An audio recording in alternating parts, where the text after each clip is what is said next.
بسم اللہ الرحمن الرحیم۔ دانے پس والے، ایک ایسا مریض آیا جس کے جسم پہ پس والے دانے تھے، کافی مقدار میں بڑے ہوئے۔ وہ کافی پریشان تھا۔ میں نے اس کی نبض کو غور سے دیکھا تو اس کی نبض گدی صابی تھی، یعنی درمیان سے قدرے نیچی تھی۔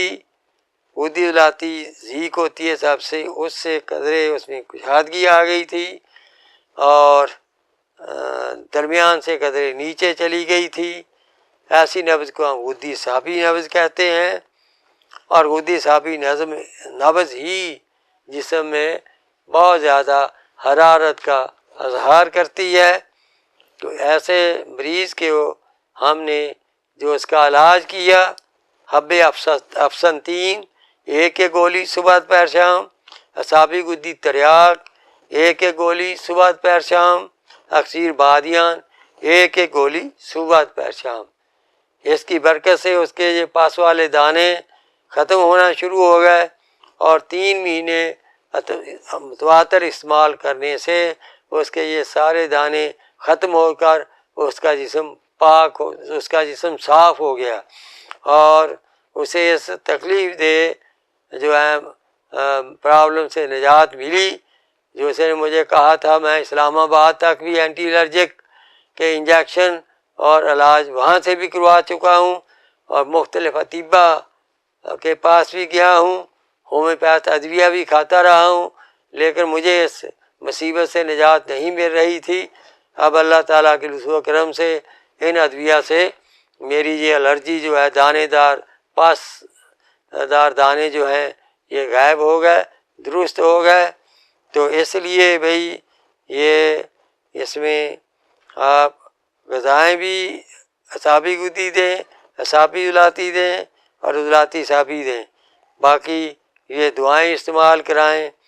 اب اس میں کیا کچھ ہے؟ حب افسنتین میں افسنتین، دوسری پھٹکڑی بریاں، اور تیسری چیز جو ہے وہ ہے ریٹھا۔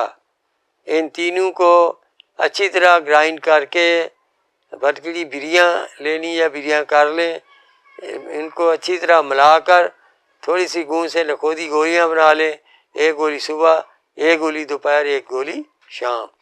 اعصابی گدی تریاک، اس میں ہلدی 15 گرام، شیر مدار 1 گرام، اسی نسبت سے آپ نے جتنی ملانی ہے اس سے حساب سے اتنا شیر مدار لے لیں، اور پھر دونوں کو کھرل کریں خوب آدھا گھنٹہ کھرل کے بعد اسے اتار لیں، اور یہ ہے اعصابی گدی تریاک۔